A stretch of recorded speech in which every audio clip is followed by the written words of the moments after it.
महर्षेः आरुणेः पुत्रः श्वेतकेतुः आसीत्।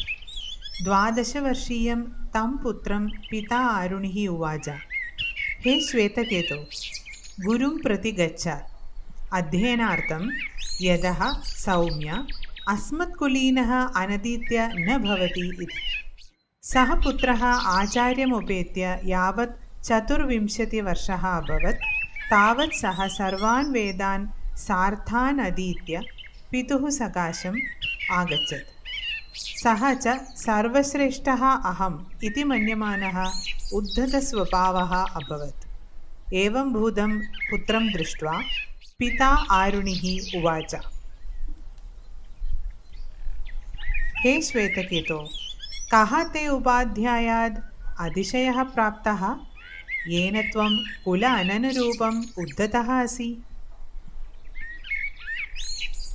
जानासि किं तत् येन श्रुतेन अन्यत् अश्रुतमपि श्रुतं भवति, अमतं मतम्, अविज्ञातं च विज्ञातं भवति इति?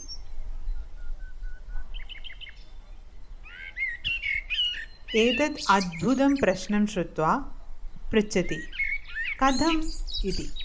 इत्युक्तः पिता अधोलिखितदृष्टान्तेन तत्त्वज्ञानं प्रतिपादयति।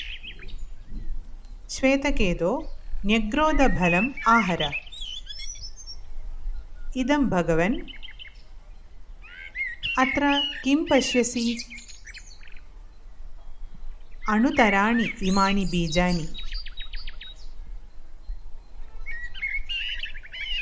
येषु एकं बीजं बिन्धि भिन्नम्।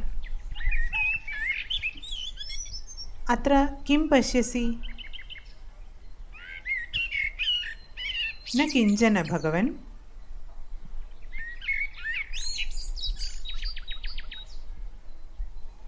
इदं श्रुत्वा पिता पुत्रम् उवाच, हे सौम्य, पश्य, अत्र वडबीजे एव महान् स्थूलः शाखादिमान् न्यग्रोधः वडः उत्पन्नः सन् तिष्ठति।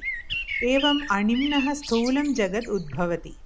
विश्वसिहि हे सौम्य, स एव आत्मा, तदेव सत्, तद् त्वमसि।